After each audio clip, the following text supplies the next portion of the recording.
Hi everybody, I am Akash from AK Academy. So in today's session, we are going to learn one of the very important topic from the nature of chemical bonding chapter.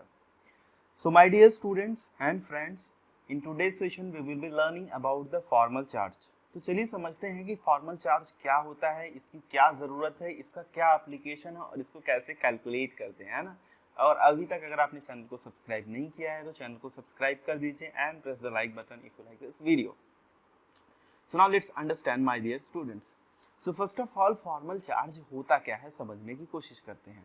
तो बच्चों अगर मैं formal charge की बात करूं तो formal charge आप समझ सकते हो कि फॉर्मल चार्ज एक तरीके का फेक चार्ज है. जैसे कि क्या होता है कि अगर हमारे पास कोई एक पर्टिकुलर आयंस हो, जैसे कि मैं बात करूं NH4+ की, अमोनियम आयन की, तो उसमें आप देखेंगे कि NH4+ आयन जो होता है उसके ऊपर जो पॉजिटिव चार्ज होता है ओवरऑल एटम्स के ऊपर दिया जाता है ना. बट फॉर्मल चार्ज की मदद से काफी सारे कंपाउंड्स में, आयंस में हम ये पता कर सकते हैं किसी एक स्पेसिफिक एटम के ऊपर क्या चार्ज प्रेजेंट है. हाउएवर जब हम प्रेजेंट करते हैं किसी भी आयन को तो एज ए होल मॉलिक्यूल के, एज ए होल आयन के ऊपर चार्ज होता है ना. मॉलिक्यूल कहना गलत होगा, as a total whole ion के ऊपर चार्ज प्रेजेंट होता है. ये सारी चीजें आपकी क्लियर हो जाएंगी इस वीडियो को देखने के बाद. तो फॉर्मल चार्ज क्या होता है? फॉर्मल चार्ज एक तरीके का फेक चार्ज होता है, आप कह सकते हैं, जो कि किसी भी आयन के बारे में या किसी भी दो एटम के बीच में जो चार्ज सेपरेशन होता है उसको ये नहीं बताता है, बट ये जस्ट लुईस स्ट्रक्चर जब हम ड्रॉ करते हैं तो उसके लिए यूजफुल होता है कि हमको पता चल जाता है कि किसी भी स्पेसिफिक एटम के ऊपर क्या चार्ज रहने वाला है. आई होप इतनी सारी चीजें समझ में आ गई होंगी. अगर नहीं समझ में आई है तो वीडियो को पीछे से जाके फिर से देख लेना है. तो चलिए समझते हैं डेफिनेशन क्या कहता है. So if I discuss about definition, तो डेफिनेशन इसका ये कहता है कि यहाँ पे देखिए, यहाँ पे कि this is what, this is the difference between the valence electron of that atom in the elemental state. यानी कि कोई भी अगर हमारे पास एटम है उसके एलिमेंटल स्टेट में उसमें कितने number of valence electron present है and the number of electrons assigned to that atom in the Lewis structure. यानी कि कोई भी अगर हमारे पास एटम है उसका फॉर्मल चार्ज हमको ये बताएगा कि जो डिफरेंस होगा, है ना, वो अगर फ्री स्टेट में प्रेजेंट है तो उसके पास कितने वैलेंस इलेक्ट्रॉन है, वो माइनस लुईस स्ट्रक्चर में उसके पास कितने इलेक्ट्रॉन उसको असाइन किए गए हैं. तो अगर मैं फॉर्मूला की बात करूं तो फॉर्मूला हम लिख सकते हैं. क्या लिख सकते हैं फॉर्मूला? ध्यान से समझिए कि मैं यहाँ पे फॉर्मूला लिख सकता हूँ कि formal charge will be equal to, formal charge will be equal to, यहाँ पे मैं लिख सकता हूँ नंबर ऑफ वैलेंस इलेक्ट्रॉन. यहाँ पे मुझे लिखना चाहिए number of valence electrons in the free state. कौन से स्टेट में? फ्री स्टेट में, हाँ ना, ध्यान रखना है, elemental state, minus number of valence electrons, number of electrons assigned in Lewis structure. तो लुईस स्ट्रक्चर में जो भी उसको नंबर ऑफ इलेक्ट्रॉन्स असाइन किए गए होंगे उसके बारे में हो सकता है ना. अब अगर इसको मैं थोड़ा सा और डिटेल में बताने की कोशिश करूं तो आप ऐसे समझ सकते हो कि एक फॉर्मूला मैं और लिखने जा रहा हूं. यहाँ पे मैं लिख सकता हूं number of electron, valence electron in the elemental state या फ्री स्टेट, माइनस, यहाँ पे मैं लिखूंगा minus number of non bonding electron. यहाँ पे मैं लिखूंगा number of non bonding electrons, है ना. यानी कि जो भी इलेक्ट्रॉन्स किस फॉर्म में प्रेजेंट होंगे, लोन पेयर के फॉर्म में प्रेजेंट होंगे, माइनस, अगेन इसमें आपको माइनस लिखना है 1/2 number of electron in bonding, है ना, number of electron in bonding state या फिर नंबर ऑफ बॉन्डिंग इलेक्ट्रॉन आप लिख सकते हैं. ठीक, तो ये इसका फॉर्मूला है. आई होप ये फॉर्मूला आपको समझ में आ गया होगा कि फॉर्मूला क्या कहना चाहता है ना. तो what this is, formal charge is equal to number of valence electron in the elemental state minus number of non bonding electron. यानी कि जो भी लोन पेयर के फॉर्म में इलेक्ट्रॉन्स प्रेजेंट होंगे उनके बारे में आपको लिखना है, minus 1/2 number of electrons in the bonding state. यानी कि जो भी बॉन्ड फॉर्म किया रहेगा वो पर्टिकुलर एलिमेंट या एटम, वो बॉन्ड में कितने इलेक्ट्रॉन प्रेजेंट है वो चीज आपको ध्यान रखनी है. एक बॉन्ड में कितने इलेक्ट्रॉन प्रेजेंट होते हैं आपको पता होना चाहिए कि एक बॉन्ड अगर कहीं सिंगल बॉन्ड दिख रहा है तो इसका मतलब उसके अंदर 2 इलेक्ट्रॉन है, अगर कहीं डबल बॉन्ड दिख रहा है तो इसका मतलब वहां पे 4 इलेक्ट्रॉन है, अगर कहीं ट्रिपल बॉन्ड है तो उसका मतलब वहां पे 6 इलेक्ट्रॉन है। ये चीज तो आपको पता होनी चाहिए। और जहां तक सवाल है वैलेंस इलेक्ट्रॉन्स का, तो वैलेंस इलेक्ट्रॉन्स के बारे में भी मैं आपको बता देता हूं। मैंने ऑलरेडी एक वीडियो में, हाइब्रिडाइजेशन के वीडियो में इसको एक्सप्लेन किया है, बट स्टिल मैं इसको एक बार फिर से बता देता हूं। तो मान लीजिए अगर आपके पास ग्रुप 1 है ना, ग्रुप 2 है, और यहाँ पे ग्रुप 3 हो गया, 4 हो गया, 5, 6, 7 है ना, 8, 9। देखिए डी ब्लॉक के केस में आप कंसिडर कर सकते हो कि स्कैंडियम से जैसे स्टार्ट होता है तो 2 ऑलरेडी किस में चले जाते हैं, एस में चले जाते हैं, एक चला जाता है किसमें, D1 से शुरू होता है ना। तो इस तरीके से स्टार्टिंग होती है वहां पे। तो आप ऐसे समझ सकते हो कि उसी तरीके से आपको वहां पे कंसिडर करना है कि स्कैंडियम में हमारे पास कितने इलेक्ट्रॉन्स होंगे, टोटल 3 होंगे, है ना। टाइटेनियम में हम चले जाएंगे तो वहां पे 2 उसका S का 4s2 का और 2 3d2 का। तो इस तरीके से हमको लेना है। डायरेक्टली हम P ब्लॉक पे मूव करते हैं, है ना, 15, 16, 17, 18, जो कि बहुत ही ज्यादा एक्सट्रीमली इंपॉर्टेंट है। तो यहाँ से आपको ज्यादा से ज्यादा क्वेश्चन देखने को मिलेंगे। तो ग्रुप 1 में जैसे ग्रुप 1, 2 कौन से ब्लॉक के होते हैं, ये होते हैं S ब्लॉक के, और बाकी जो 13 से लेके 18 तक दिख रहे हैं ये कौन से ब्लॉक के हैं, ये सारे के सारे P ब्लॉक हैं। अगर वैलेंस इलेक्ट्रॉन, ये तो आपको पता ही होना चाहिए, यहाँ पे हो जाएगा 1, यहाँ पे 2, इसके केस में 3, यहाँ पे 4, ये क्या है, बोरॉन फैमिली है ना। इसके केस में मैं बात करूं तो ये आपकी कार्बन फैमिली हो गई। इसके केस में अगर मैं बात करूं, है ना, तो ध्यान से समझिएगा, 5 यानी कि कौन सी फैमिली, नाइट्रोजन फैमिली। 6 यानी कि ऑक्सीजन फैमिली हो गई। 7 यानी कि हैलोजन्स हो गए। 8 यानी कि नोबल गैसेस, है ना। तो ये नंबर ऑफ वैलेंस इलेक्ट्रॉन्स होते हैं। अब चलिए कुछ एग्जांपल्स लेते हैं और मैं आपको कैलकुलेट करके दिखाता हूं कि आप फॉर्मल चार्ज को कैसे कैलकुलेट कर सकेंगे। तो पहला एग्जांपल हम लेते हैं O3 का, तो ओजोन का। देखो इसमें हम कैसे कैलकुलेट करेंगे। तो O3 का अगर मैं स्ट्रक्चर यहाँ पे ड्रॉ करूं तो देखो कुछ इस तरीके से दिखेगा ये स्ट्रक्चर। यहाँ पे हो गया ऑक्सीजन, यहाँ पे एक लोन पेयर, यहाँ पे हो गया हमारे पास 2 लोन पेयर, यहाँ पे हो गए टोटल 3 लोन पेयर। अगर मैं इनकी नंबरिंग कर दूं तो ये ऑक्सीजन नंबर 1, 2, 3 ले लिया हमने। अब हम 1 में चलते हैं और यहाँ पे फॉर्मल चार्ज कैलकुलेट करते हैं। तो 1 में देखो total number of valence electron कितने हैं ऑक्सीजन के पास। ऑक्सीजन की मैं बात करूं तो मैंने आपको क्या बताया, कितना हो जाएगा, टोटल 6।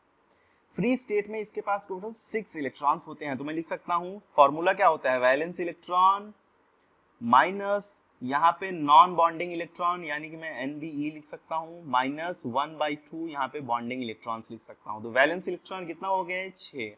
नॉन बॉन्डेड में अगर आप देखो यहाँ पे 1 के पास टोटल 4 इलेक्ट्रॉन हैं, 2 लोन पेयर यानी कि टोटल 4 इलेक्ट्रॉन। तो 6 - 4 - 1/2 बॉन्डिंग इलेक्ट्रॉन में क्या होगा, डबल बॉन्ड है, डबल बॉन्ड का मतलब 2 बॉन्ड यानी कि टोटल 4 इलेक्ट्रॉन यहाँ पे भी प्रेजेंट होंगे। तो ये हो जाएगा 6 - 4 - 2 यानी कि 0। तो यहाँ पे कोई भी फॉर्मल चार्ज नहीं होगा फर्स्ट ऑक्सीजन पे। सेकेंड के लिए हम बात कर लेते हैं। तो इस केस में देखो फॉर्मल चार्ज वैलेंस इलेक्ट्रॉन कितने होंगे एलिमेंटल स्टेट में, 6। नॉन बॉन्डेड कितने इलेक्ट्रॉन्स हैं, 2।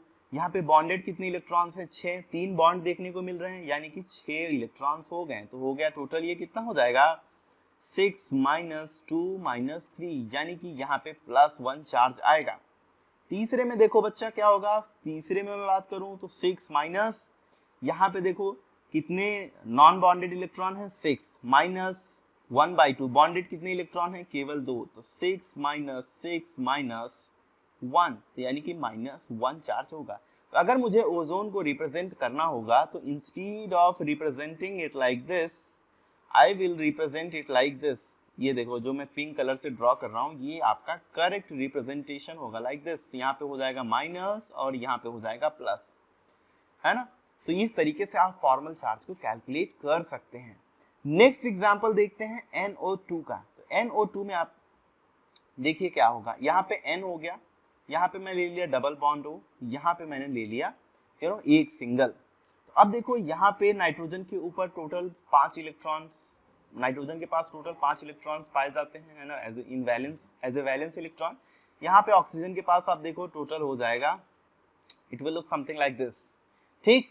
तो तो अब देखो फॉर्मल चार्ज कैलकुलेट करते हैं। तो पहला वाला जो ऑक्सीजन है, यहाँ पे नंबरिंग सबकी कर देते हैं। तो ये 1 नंबर हो गया, ये 2 हो गया, ये 3 हो गया। तो 1 नंबर पे हम कैलकुलेट करते हैं फॉर्मल चार्ज क्या होगा बच्चा, ध्यान दो। तो 1 नंबर पे अगर मैं बात करूं तो हो गया टोटल वैलेंस इलेक्ट्रॉन यानी कि 6, और यहाँ पे ऑलरेडी हमारे पास कितने प्रेजेंट हैं, 6, है ना। वैलेंस शेल में सॉरी यहाँ पे नॉन बॉन्डेड इलेक्ट्रॉन्स कितने प्रेजेंट है, 6 माइनस 1/2, यहाँ पे एक बॉन्ड प्रेजेंट है यानी कि 2 इलेक्ट्रॉन, तो 6 माइनस 6 माइनस 1 मानिए कि -1 हो गया। तो इस ऑक्सीजन के पास कितने चार्ज है, -1 चार्ज है।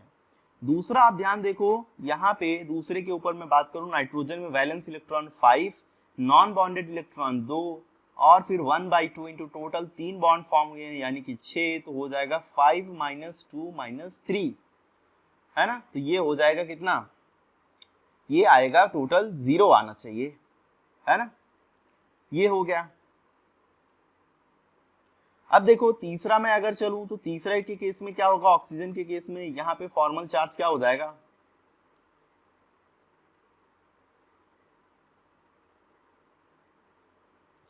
देखो यहाँ पे हो जाएगा टोटल, ये हो गया कितना 6 माइनस, यहाँ पे अगर मैं बात करूं तो ध्यान से समझो, यहाँ पे कितना हो जाएगा ऑक्सीजन के पास, यहाँ पे टोटल है 4, है ना। 6 - 4 - 1/2 इंटू 4, तो ये हो जाएगा 6 - 4 - 2 यानी कि 0। तो इस तरीके से आप यहाँ पे चार्ज का कैलकुलेशन करेंगे, यानी कि यहाँ पे ऑक्सीजन के ऊपर माइनस चार्ज आएगा, तो मैं इसको लिख सकता हूँ ये कुछ इस तरीके से होने वाला है ना। तो NO2 का एक स्ट्रक्चर ये होगा, यहाँ पे टोटल इसके पास 6 इलेक्ट्रॉन्स है ना। The structure can be written like this. अब एक और एग्जांपल लेते हैं, चलिए BF4 का एक एग्जांपल लेते हैं और इसमें आपको समझाने की कोशिश करता हूँ। तो बोरॉन के पास अगर मैं बात करूँ तो वैलेंस इलेक्ट्रॉन कितने हो जाते हैं, टोटल यहाँ पे वैलेंस इलेक्ट्रॉन्स की मैं बात करूँ तो टोटल हो जाएंगे 3। तो अगर मैं इसका स्ट्रक्चर ड्रॉ करूंगा तो बोरॉन ये BF4 कुछ इस तरीके से नजर आएगा आपको, है ना। अब यहाँ पे कुछ ना कुछ तो चार्ज होना ही है। अब बोरॉन के ऊपर हम चार्ज को कैलकुलेट करते हैं। तो देखो यहाँ पे अगर मैं फॉर्मल चार्ज को कैलकुलेट करूं तो number of valence electrons boron के पास कितने हैं टोटल, है ना। तो इसके पास total number of valence electron है 3, माइनस अब इसके पास नॉन बॉन्डेड कितने इलेक्ट्रॉन्स हैं, 0, और इसने फॉर्म किया है टोटल 4 बॉन्ड, तो 1/2 इंटू 4 यानी कि टोटल 8 इलेक्ट्रॉन यहाँ पे बनते हैं। तो ये हो जाएगा 3 - 0 - 2, है ना। हाँ, ये हो जाएगा 3 यहाँ पे इसके पास या नॉन बॉन्डेड इलेक्ट्रॉन 0 और ये -1/2 इंटू यहाँ पे 4 बॉन्ड है, तो ये सॉरी ये होना चाहिए टोटल 8, है ना। तो ये हो जाएगा 4, तो यहाँ पे हो जाएगा क्या -1। अब आप ध्यान से एक चीज समझने की कोशिश करो, यहाँ पे बोरॉन के ऊपर चार्ज आ रहा है -1। एक बात बताओ बच्चा, यहाँ पे बोरॉन और फ्लोरीन के केस में कौन ज्यादा इलेक्ट्रोनेगेटिव है। तो आप सिंपल सी बात है, आप ये कहेंगे कि सर यहाँ पे फ्लोरीन जो है वो ज्यादा ही इलेक्ट्रोनेगेटिव है, तो हम चार्ज बोरॉन के ऊपर क्यों लिख रहे हैं -1, है ना। तो इसीलिए मैंने बच्चा आपको स्टार्टिंग में बताया था कि यहाँ पे ये एग्जैक्ट चार्ज सेपरेशन को नहीं बताता है ना। Formal charge is a fake charge, तो ये एक फेक चार्ज है। यहाँ पे ऑब्वियसली जो माइनस चार्ज होना चाहिए वो किसी फ्लोरीन के ऊपर होना चाहिए, ना कि बोरॉन के पास होना चाहिए। तो सिंपल सी बात है, जब भी हम किसी आयन को रिप्रेजेंट करते हैं तो हम उसके ऊपर जो भी चार्ज को लगाते हैं वो as a total whole ion या मॉलिक्यूल के ऊपर हम चार्ज को रिप्रेजेंट करते हैं, न कि किसी एक स्पेसिफिक एटम के ऊपर। बट फॉर्मल चार्ज के कुछ एप्लीकेशन है जो मैं आपके साथ डिस्कस करूंगा आगे के पार्ट में अभी, है ना। आई होप ये चीज आपको समझ में आ गई होगी कि कंट्रोवर्शियल हो रहा है टॉपिक। अब देखो, अब हम आ जाते हैं, ये एक एग्जांपल लेते हैं। अब देखो यहाँ पे क्या होगा, वैलेंस इलेक्ट्रॉन ऑक्सीजन पे हम केवल फोकस करते हैं, वैलेंस इलेक्ट्रॉन होता है 6। तो फॉर्मल चार्ज क्या हो जाएगा बच्चा, यहाँ पे हो जाएगा number of valence electron in elemental state यानी कि 6 माइनस यहाँ पे इसके पास अगर आप देखोगे तो टोटल यहाँ पे होते हैं, अगर मैं इसके पास बात करूं तो टोटल यहाँ पे 2 इलेक्ट्रॉन्स प्रेजेंट होंगे। यहाँ पे हो जाएगा 6 - 2 माइनस अगर मैं बात करूं तो यहाँ पे और क्या हो सकता है, -1/2। यहाँ पे कितने बॉन्ड इसने फॉर्म किए हैं, तो ध्यान से समझो, यहाँ पे हाइड्रोजन के पास 1 है, यहाँ पे 2, तो टोटल मिला के 1/2 × 6, टोटल 6 इलेक्ट्रॉन्स होंगे इन बॉन्डिंग स्टेट, है ना। बॉन्डिंग इलेक्ट्रॉन्स कितने हैं, टोटल 6 हैं। तो मैं इसको लिख सकता हूँ 6 - 2 - 3, यानी कि +1 का चार्ज देखने को मिल रहा है। तो आप देख सकते हो कि बहुत ही सिंपल सी बात है, ऑर्गेनिक केमिस्ट्री जिन बच्चों ने पढ़ी होगी, यहाँ पे हम क्या लिखते हैं बच्चा, यहाँ पे हम जब ऑक्सीजन के पास 3 बॉन्ड अटैच हो जाता है तो हम पॉजिटिव चार्ज को लिखते हैं। तो ये कुछ आप बोल सकते हो कि फॉर्मल चार्ज के यूजेस भी हैं, जहां से हम पता कर सकते हैं सिंपली कि क्या चार्ज प्रेजेंट रहेगा किसी भी एक स्पेसिफिक एटम के ऊपर, है ना। तो ये चीज आई होप आपको समझ में आ गई होगी अब तक। अब हम चलते हैं, मूव करते हैं इंपॉर्टेंस ऑफ फॉर्मल चार्ज पे। अब हम देखते हैं कि क्या इसका इंपॉर्टेंस है। तो अगर हमको स्टेबिलिटी पता करनी हो किसी भी मॉलिक्यूलर स्ट्रक्चर की, तो हम स्टेबिलिटी को फॉर्मल चार्ज से पता कर सकते हैं। फॉर्मल चार्ज जितना ही कम रहेगा, जितना ही लो रहेगा, उतना ही ज्यादा स्टेबल रहेगा हमारा कंपाउंड यानी कि मॉलिक्यूल। और फॉर्मल चार्ज लो का मतलब क्या है, लो का मतलब है शुड बी इक्वल टू 0, यानी कि जिसके पास फॉर्मल चार्ज 0 होता है वो ज्यादा ही स्टेबल होता है ना। अगर कोई भी तरीके का चार्ज प्रेजेंट रहेगा तो वो स्पीशीज ज्यादा ही अनस्टेबल होगा। तो इसका मतलब फॉर्मल चार्ज 0 होना चाहिए, तो ज्यादा से ज्यादा स्टेबल रहेगा वो स्पीशीज। दूसरा ये चीज है बच्चा कि अगर रेजोनेंस हमको पता करना, हमारे पास रेजोनेंस के कई सारे स्ट्रक्चर दिए हो, रेजोनेंस स्ट्रक्चर दिए हो, तो अगर मुझे पता करना हो कि कौन सा स्ट्रक्चर जो ज्यादा स्टेबल है, ये मुझे अगर पता करना हो तो मैं उसको भी पता कर सकता हूँ। कैसे, फॉर्मल चार्ज शुड बी लो। तो जिस भी रेजोनेंस स्ट्रक्चर में फॉर्मल चार्ज कम से कम होगा, वो स्ट्रक्चर जो होगा उसकी स्टेबिलिटी क्या होगी, स्टेबिलिटी जो होगी ज्यादा से ज्यादा होगी। ठीक, अब जैसे रिएक्टिविटी की अगर मैं बात करूं तो रिएक्टिविटी भी आप पता कर सकते हो। कैसे रिएक्टिविटी पता कर सकते हो, जैसे अगर कहीं पॉजिटिव चार्ज है तो आपको पता चल जाएगा कि भैया यहाँ पे न्यूक्लियोफाइल अटैक करेगा। अगर कहीं नेगेटिव चार्ज है तो आपको पता चल जाएगा कि भैया यहाँ पे इलेक्ट्रोफाइल का अटैक, इलेक्ट्रोफाइल यहाँ पे एसोसिएट होगा, है ना। तो रिएक्टिविटी सेंटर्स जो होते हैं ये भी आप पता कर सकते हैं यूजिंग द फॉर्मल चार्ज। और इसका एक बहुत ही इंपॉर्टेंट एप्लीकेशन ये भी है कि ये जो फॉर्मल चार्ज होता है ये केकुलस स्ट्रक्चर और फिर लुईस स्ट्रक्चर में भी डिफरेंशिएट करने के लिए यूज किया जाता है ना। अब आप मुझे बताएंगे केकुलस स्ट्रक्चर क्या होता है ना, और लुईस स्ट्रक्चर क्या होता है, ये सब चीजें आप मुझे कमेंट सेक्शन में बताइए, हम वहाँ पे भी डिस्कस करेंगे। अगर आपको नहीं समझेगा तो डेफिनेटली मैं अलग वीडियोस बनाऊंगा। अब आपका जो टास्क है वो क्या है, आप मुझे कमेंट सेक्शन में एक चीज कमेंट करके बताइए। I also want to know that कि आपको पता है कि नहीं कि what is the difference between the oxidation number and the formal charge. तो आपको इन दोनों के बीच का अंतर मुझे बताना है कि फॉर्मल चार्ज और फिर ऑक्सीडेशन नंबर क्या होते हैं, दोनों अलग अलग चीजें हैं या फिर दोनों सेम चीजें हैं। इस चीज आप मुझे कमेंट सेक्शन में बताइएगा and definitely I will reply to your question. And don't forget to like this video and share with your friends. I hope इस वीडियो से आपको कई सारी चीजें सीखने को मिली होंगी। फॉर्मल चार्ज क्या होता है, उसका एप्लीकेशन क्या होता है, कैसे कैलकुलेट करते हैं। तो आज के वीडियो के लिए बस इतना ही, मिलते हैं नेक्स्ट वीडियो में and thank you so much for listening my dear students and friends. Take care, bye bye, have a nice day.